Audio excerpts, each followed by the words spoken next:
Halaka, ang daming nalaman ni Mikoy. Tungkol saan kaya ito mga kalingap? Magandang araw at isang mapagpalang araw po sa inyong lahat mga kalingap. Sana'y hindi niyo po makalimutan na mag-like sa video na ito.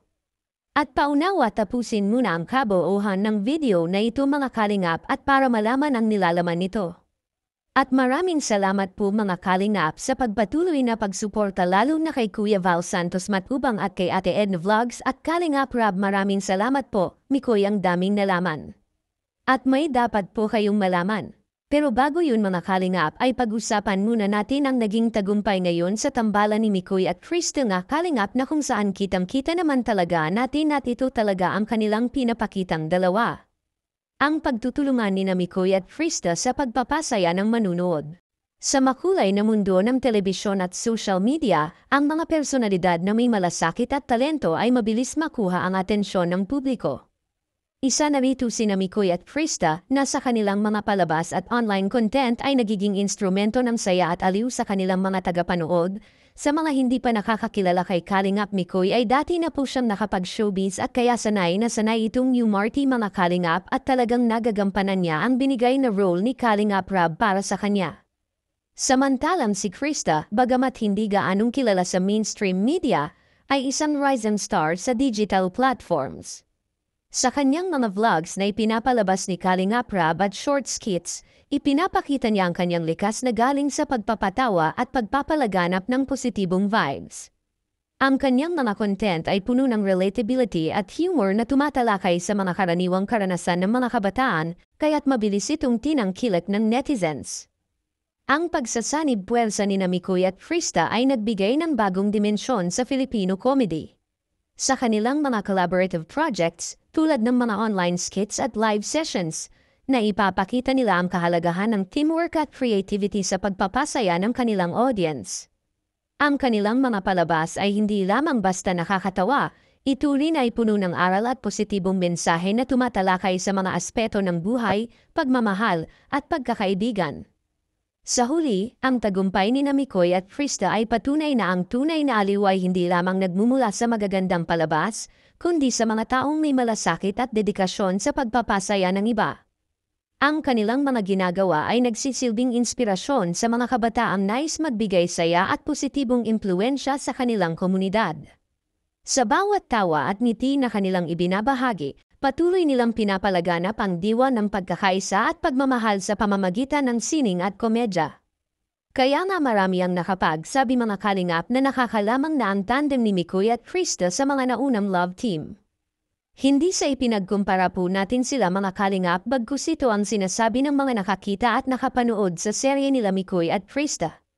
Lahat na mga tambalan na binubuo ni Kalingap Rab ay magaling silang lahat at may iba-iba po silang mga karakter sa isa't isa. Kaya hindi natin pwedeng ipagkumpara ang mga love teams or mga tambalan na binubuo ni Kalingap Rab mga kalingap dahil silang lahat magagaling. Iba-iba nga lang ang ating napapansin dahil si Mikoy at Crystal ay napaka-good vibes talaga nila at makikita mo sa kanila ang magandang chemistry nila kung sila ay gaganap na sa kanilang mga role. So, sabi ko pa naman, this is it, is it. Kasi last time, tinanggihan mo ako ng birthday mo. Tinanggihan mo ako makipag-date. Sabi ko, ngayon, babawi ito sa akin. Babawi ako pero sa ibang way na. Sige na.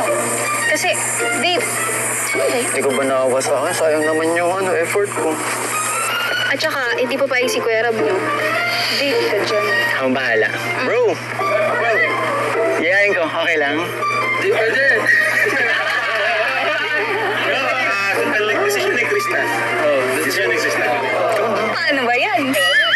Paano ba yan? Decision ko. Isipin mo na lang friendly date. Isipin mo na lang friendly date, hindi naman di ba? Tandem tayo. Ayoko. Para lalong mas kilala, para mas lalong nang makilala natin ang isa't isa. Kasi every week lang tayo nagkikita eh. Ayoko talaga. Akala ko ba gusto mo bumawi? Oo nga, pero sa ibang way na lang. Eh, date nga yung gusto ko. Yan ka na naman eh. Uy, saan ka pupunta? Babawi! Sige, kapag ganyan ka sa akin, mababash ka. Uy, tingnan niyo. Ano? Halika, samahan mo ako. Tulungan niyo ako, ha? Krista, Oo. Kasama ko ang mga supporters. Ano? Pag di ka sumama sa akin, sige ka.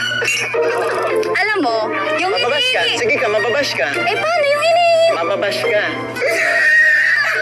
Okay lang. Gusto naman. Sige na.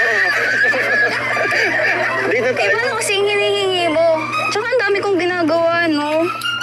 Ayun lang naman eh. Pagbigyan mo na ako. Ang dami naman kasi diyang iba. Bakit ako pa? Ang inaya mo. Eh, ikaw nga kasi yung gusto ko. Yun na naman tingin mo yan. Eh, paano naman kasi yung... Alam mo, nananahimik ako dito kung ano yung sinasabi mo.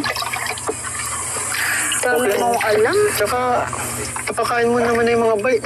Yung mga biik, hindi mo na kailangan bantayan. Kung mga biik iniisip mo, okay na. Diba? Alam mo, marami naman akong gagawin. Maglilinis pa ako, maghuhugas pa ako.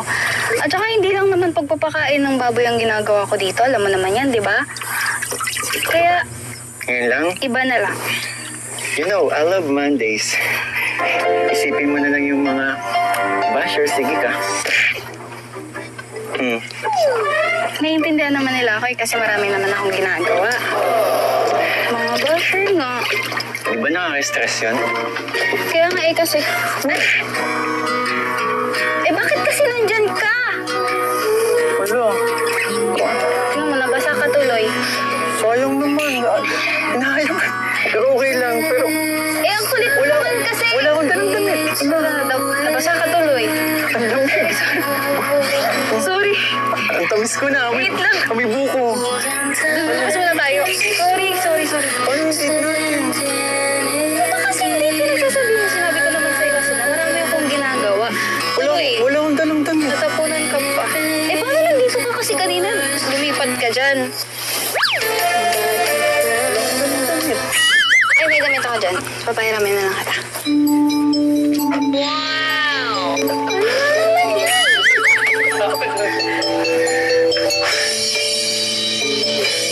Bakit ba?